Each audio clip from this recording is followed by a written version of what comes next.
MMAfighting.com, and we are in London, England, ahead of tomorrow's card with Darren Till meeting Jorge Masvidal in the main event. I'm joined by my lovely mustachioed muse and my Eurobash co-host, Niall McGrath. Niall, how are you doing, my friend? Pizzy. Always a pleasure, never a chore.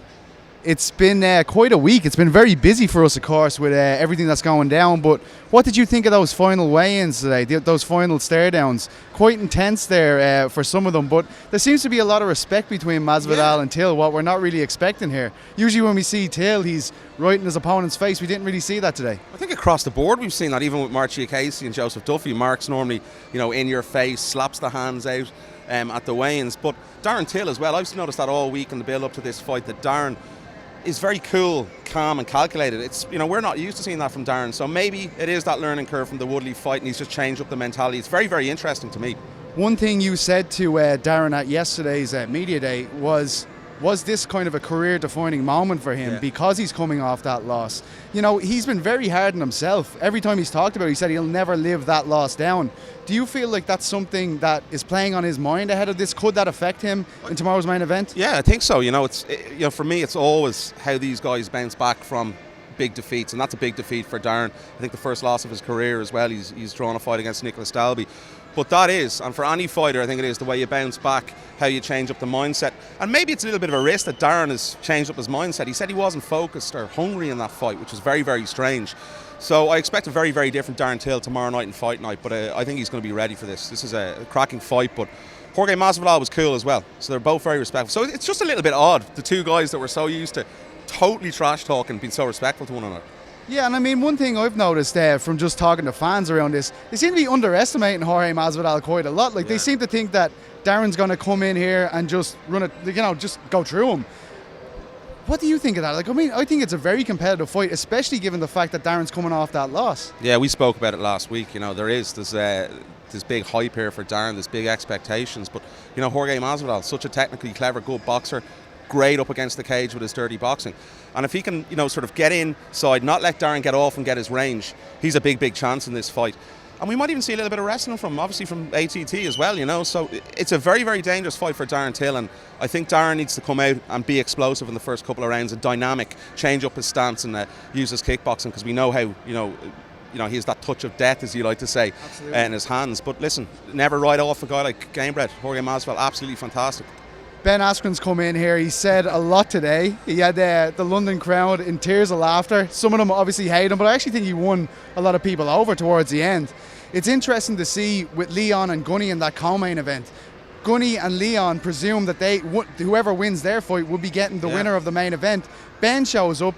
It doesn't seem like something UFC would do, as in invite Ben over, if they didn't have eyes on him getting that main event winner. Do you think that's a bit of a slight for Leon and Gunny, given how that seemed to be the storyline generated from the press conference? Definitely. I think, Leon, he was already thinking about his next step and next move, planting seeds in the UFC's and the, Mick Maynard and Sean Shelby's head. And that's brilliant to see that. I love guys coming out because, it's a short career. You're not going to be around forever. Do what you can in terms of public promotion, Twitter beef. I've no problem with it. But yeah, we talked to Leon yesterday. He was clearly disappointed that I think he said to me that he felt disrespected by the promotion a little bit as well. So yeah, I thought the winner of that fight would, but also, we have seen the beef on Twitter between Ben Askren and Darren Till. And now the UFC are no mugs in terms of that. They're going to. There's only one reason. I wanted to make the Pierce Morgan fight, to be honest. Of course you did, but no, that's the only reason he's here. We saw Darren come out at the weigh-ins in there a few minutes ago as well. He poked his head out. Listen, we need fights like that. We need moments like that in this sport to keep people interested and attract a mainstream audience. So, I'm over the moon if they do make that fight. But Darren has to go and beat Jorge Masvidal first. I'm seeing a lot of people talking about Gunnar being the favourite here. Leon seems to be criminally underrated in his UFC career. He's on a 6-fight winning streak. And, when you compare the adoration or the lack of that he gets compared to Till, it's quite sizable, right? Do you expect more UK fans to be getting behind Leon at this stage? Even at today's weigh-in, I felt like Gunny got a bigger pop than Leon, which is quite surprising. Yeah, it is surprising. And I think, it's only the last couple of fights that Leon's really started coming out talking, saying stuff on social media. He's way more vocal than he's been in the past, and I think he's realised he has to do that, which is great, as we said a moment ago, like with Ben Askren and Darren Till.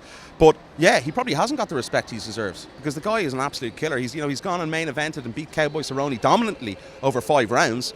So, you know, it's just an odd one for me that he hasn't. I can't really pinpoint as to why it is, but he's every chance in this fight, yeah. There's constant question marks. Every time Leon fights, they talk about his ground game. Obviously, not last time out, but before he fought Cerrone, he fought Peter Sabata, a black belt under Dean Lister, a very famous leg locker in the jiu-jitsu community.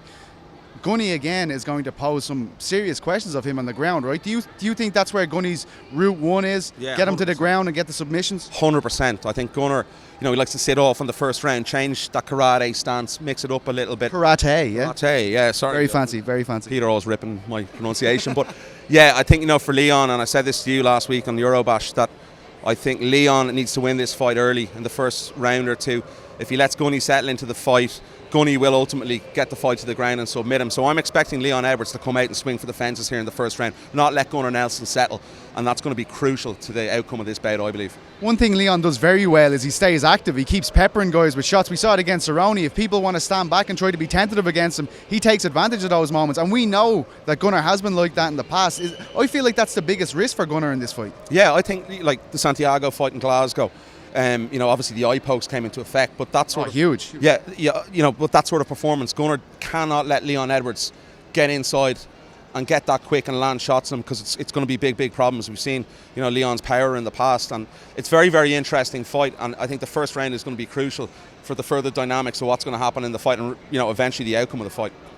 Dominic Reyes v Volkan Ozdemir. I feel like Dominic Reyes is just one win away from entering that title fray. 100%. Obviously, Ozdemir has fought for the title before. He's coming off 2 losses. I mean, if you're Ozdemir, you're happy with that fight as well, right? Because you're fighting a bona fide prospect, an unbeaten. Like if he gets a win there, he's straight back into the conversation. We know that the talent pool isn't huge at 205. I mean, do you feel like the winner of this fight goes directly into that title conversation? We have Corey Anderson, and obviously John Jones is meant to be fighting Thiago Santos. Do you feel like either Reyes or Ozdemir can be a fixture there, or is the 2 losses for Ozdemir kind of blocking him? Yeah, the 2 losses for Ozdemir are blocking him. You know, we've seen it, you know, with guys in the past, you know, they come off a big world championship fight and they find it very hard to bounce back. So that's why it's so interesting with Darren as well. And it's just lack of momentum. It's been killed, it's been dampened. Reyes, obviously unbeaten in his career. He's a guy that we badly need. Obviously, we did not need, you know, Smith a couple of weeks ago. He has no time. Jones. Exactly. Absolutely no time. But we need guys like this in the division. We've had a few guys emerge, and obviously, you know, our favourite friend from Sandymount, as we say. Johnny Walker, Johnny of course. Walker, yeah, he's Irish, by the way. Everyone knows that. But we need guys like that. And I think, you know, for the division, I don't like, you know, siding with fighters, but I think for Reyes, it's a lot bigger in terms of career trajectory than Ozdemir. So I fancy Reyes in this one as well, yeah. One of the guys we talked most about ahead of this card is Nathaniel Wood. This is a guy that made his Local name. boy. Exactly. Made his name through cage warriors, competing on the London circuit. Finishes. He has 2 finishes in the UFC so far, but this one feels bigger. This one feels like, to me, it will launch him into the stratosphere with a win here. When you have a legend like Brad Pickett backing you, that means a lot. And, you know, Pickett has done an interview with us last week on Eurobash, singing his praises. Just how big is that for Nathaniel Wood if he gets his hand raised here, like a lot of people are expecting him to? Huge. It's absolutely massive for his, I know it's a word we've used a lot, I've used a lot here, Trajectory. Can't even say it, but it is. It's a massive fight. And, you know, I think there's a lot of pressure on him. I think he's sort of playing it off. But, you know, Brad Pickett, we've seen Brad... Pressure makes diamonds, he told you himself. Exactly. We've seen Brad fighting here, you know, against Neil Seary. We've seen amazing fights of Brad's here in this arena. So for the prospect to follow his coach and do it in a big stage like this is big, and it's a real step up here, I think, in terms of how he's going to deal with that and handle that. That's the most interesting aspect of this fight for me. Can he perform on the big stage? Hometown expectations. It's going to be very interesting. And listen, Quinones, 4 wins on the bounce as well. A lot of people are writing this guy off, but I do expect Nathaniel Wood, and we've seen so much diversity in his skills over the last couple of fights as well. From knockout artist to submission artist. It's absolutely fascinating, and it just shows you how dynamic and good this kid is. When we look further down that main card, we have Danny Roberts, a guy that's on a 2-fight win streak. You know, he seems to be kind of...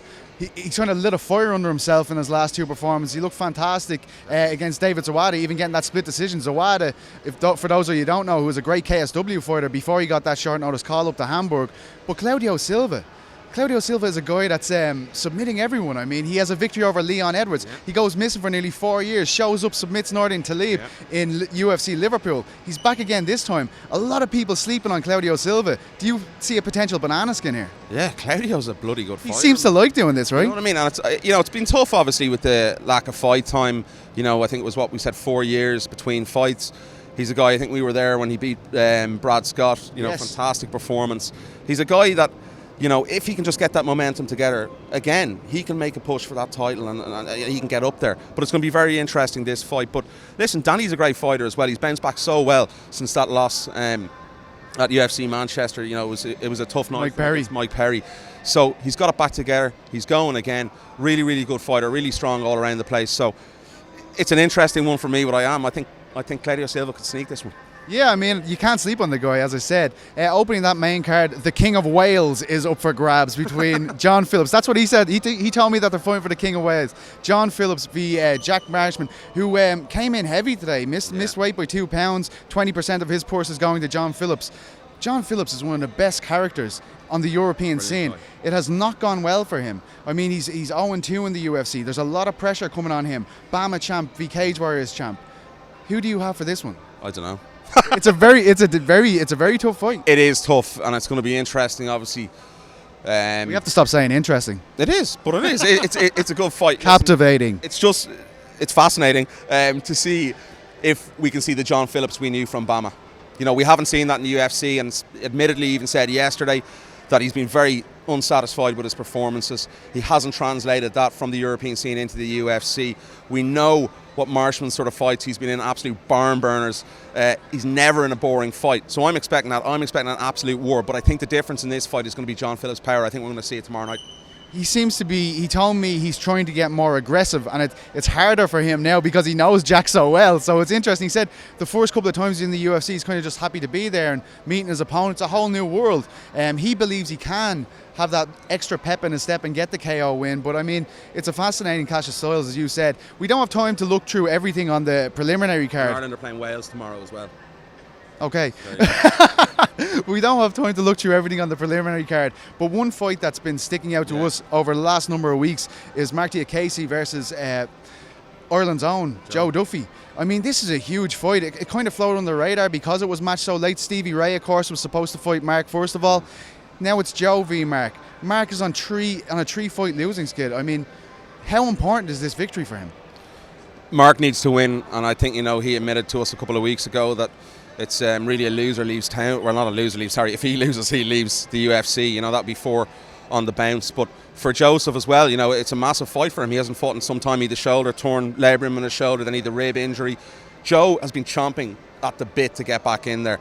So it's going to be really, really interesting to see if Joe can get some momentum in his career and get back up that UFC lightweight division. For Mark, it's going to be interesting. He tough times there at ATT. Lost all 3 fights when he was there.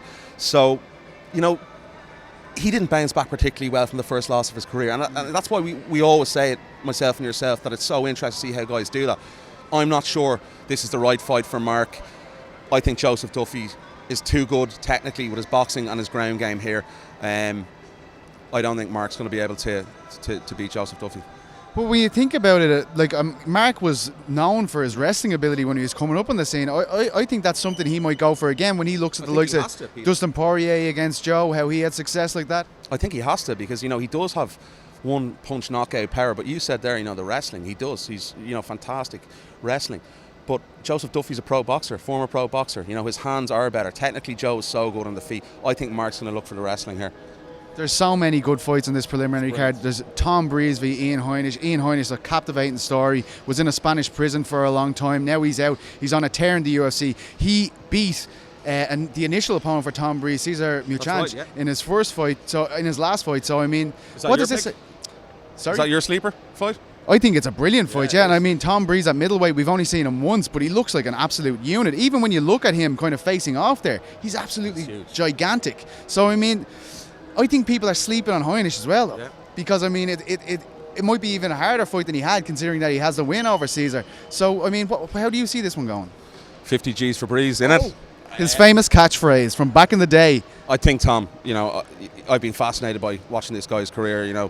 We've seen him here for many years. Obviously, that Cathal Pendred fight, and absolutely smoked Cathal Pendred in that fight in Dublin in our backyard.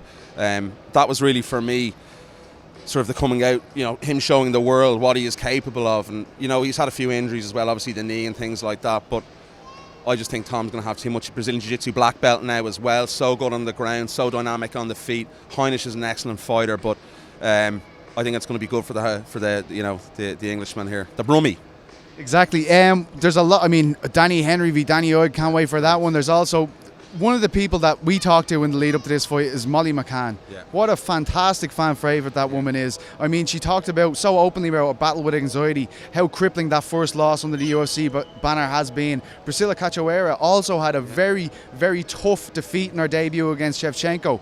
I expect both these women to go swinging for the hilt as soon as they go out there, both known for their striking background. I think Molly needs to be a little bit more sensible than she was in her UFC debut. She talked, as you said, about the anxiety. She needs to be more technical with her stand-up. She was just, swinging for the fences last time, and it didn't work out well for her. Yeah, I do. I think this is another fight that's flying under the radar. Molly needs to perform in front of her hometown crowd as well. It's not hometown now. She's not in Liverpool. She'd kill you for that. She would kill me for that. But listen, it's a big night for her. I'm very interested to see how she reacts in front of her fellow country women and men. Now, I have to put Niall on the spot here for a certain regard. That's what we do for our guest hosts on the preview show. So, first of all, main event. Who is it? It's Till versus Masvidal. Who have you got and why? Darren Till. 2 rounds. And I think he's going to knock him out. I think we're going to see a very similar performance to Donald Cowboy Cerrone. And I think it's going to be a really, really good fight. I wouldn't be surprised if Masvidal rocked him at some point, and I expect Darren to come back and get the victory. Come back. It's going to be one of those. I think this is the hardest one I'm going to put to you now. Leon Edwards versus Gunny Nelson. That's a very, very tough fight to call. 2 very different styles, but 2 very capable fighters. What do you think of that one? I think Gunny's hands have improved so much in the last number of years that he's going to be able to weather an early storm from Leon Edwards, take him down and submit him within 3 rounds. Well, there you have it. Now, listen, we don't want the comment section blowing up because I have Ireland's most eligible bachelor on the show this week. You need to calm down. You might break the servers. But thank you very much, Niall. It's been a pleasure to have you on the show. Pleasure, my good pal. I love you. Wow, very forward. Make sure you listen to our lovely podcast every Tuesday, Eurobash. We're changing the whole scene out there, guys. I promise you. Thank you very much and enjoy the fight tomorrow night. They'll be just taking a few hundred feet away. The octagon is prepped and ready to go. We'll see you after the show.